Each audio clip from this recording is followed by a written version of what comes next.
आता आहे ना पुराचे बारीक बारीक पुरा असतात ना ते पाईप नको त्या बाई सचिन त्या साईड इकडे गवत आहे त्या साईडला घ्या. नाही मी करतो ना आता पोरांनी इकडे आता इकडे आता हे लाईट आधी बैठ दे. खाळगावमध्ये मोडतो नाही, निमज विद्यानगर या ठिकाणी आलो आहे आपण. निमजमध्ये हा भाग मोडतो. खानगावच्या मंदिराच्या थोडंसं पुढे आलो आहे आपण. आणि थोड्या वेळापूर्वी आपल्याला निलेश साळुंके यांनी फोन केला होता की त्यांना एक घोणस दिसला होता आणि त्यांनी ड्रिलिंग केली. जिथे आजूबाजूला दिसतो तुम्हाला गवत भरपूर आहे आणि त्यांनी सांगितलं की ते घोणस आहे. आणि मी त्यांना म्हणून सांगितलं होतं की तुम्हाला टप टाकतील का, तर त्यांनी मात्र ड्रिलिंग करून त्याच्यावरती टप टाकलं आहे आणि टप खाली तो झाकून ठेवला आहे. तो विषारीवर म्हटलं साप आहे आणि मध्यम आकाराचा घोणस आहे. हिमोटॉक्सिक विष असतं आणि कोणत्याही दिशेला उडी मारण्याची त्याची सवय असते. त्यामुळे हा घोणस याला आपण सुरक्षितपणे घेतो आपण. परंतु ज्या पद्धतीने तुम्ही व्हिडिओ बघता असं व्हिडिओ बघून मात्र कोणी घोणस पकडायचा प्रयत्न करायचा नाही. कारण घोणस कोणत्याही दिशेला उडी मारू शकतो. त्याचे दात मोठे असतात आणि बऱ्याच सरपंचांना पण माहिती नाही त्याला 2 दात नसतात तर 3 दात असतात आणि रेस्क्यू करताना त्याचे 3रा दात आपल्याला लागू शकतो. त्याच्यामुळे व्हिडिओ बघून तरी कोणी साप पकडण्याचा प्रयत्न करायचा वगैरे काय इथे दिसतंय तुम्हाला टब आहे. टब खाली त्यांनी झाकून ठेवला होता तो. त्याच्यामुळे आपण किट पण शेजारी ठेवले आणि त्या किटमध्ये आयकेश्वर शिवणे पकडून त्याला त्याच्याने आदिवासी सोडून देऊ. पण पुन्हा एकदा वारंवार मी नमूद करतो की घोणस हा विश्वास न ठेवता येण्यासारखा हा साप. याच्यावरती विश्वास कधी ठेवू शकत नाही.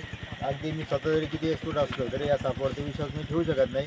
तर कोणत्याही दिशेला कशी उडी मारू शकतो आणि अतिशय वेगाने आक्रमण करण्यामध्ये तो पटायचा असा साप आहे.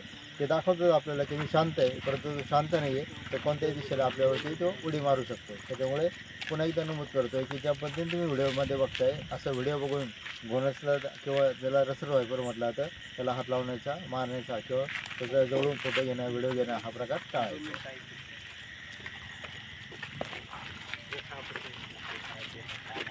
अरे तुम्हाला सांगितलं मी तुम्ही ऐकत शूटिंग काढा वाटलंच तर पण घाबरू नका.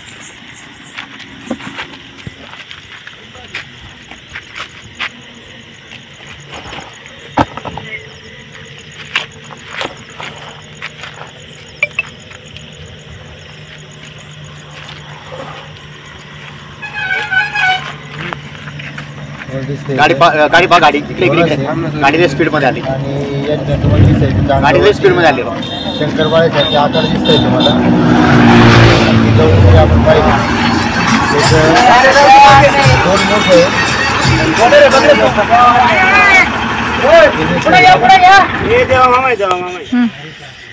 ते दिसतंय तुम्हाला. जवळून जर पाहिलं तर त्याच्या डोक्यावरती आकार आहे.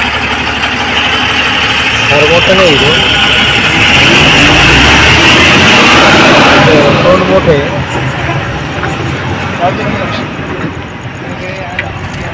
आणि शंकरबाळ्यांच्या ओळी याच्या तिन्ही बाजूला आहेत आणि शंकरबाळ्यांच्या आकाराच्या बाजूला पांढऱ्या रेषा दिसत आहे तुम्हाला.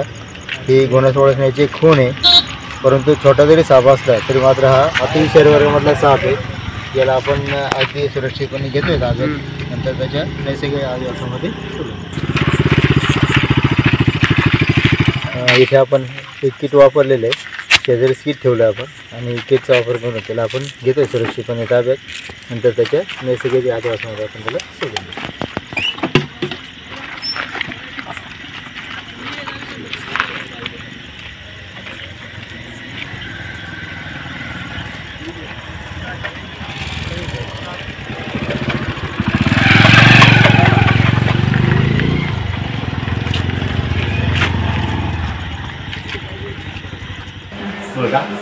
माझं नाव निलेश साळुंके.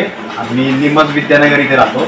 आज आमच्या ठिकाणी वरती हनुमान मंदिराजवळ घोणस या जातीचा साप निघाला होता. तर मला एक पोरांनी फोन केला की इथं साप आहे म्हणून. त्यानंतर मी सचिन गिरे सरांना फोन केला. तर ते आले, त्यांनी तो साप ओळखला आणि तो आता त्यांनी सुरक्षित त्यांच्या ताब्यात घेतलेला आहे. आता ते ताब्यात घेतल्यानंतर त्याच्या नैसर्गिक आदिवासात ती सोडून दिली. नीलेश साळुंके, निमज, इनके घर के पास रोड में जो हमें रिसर्च फाइबर मिला था, इस रिसर्च फाइबर को हम यहाँ नेचुरल हैबिटेट में रिलीज कर देंगे.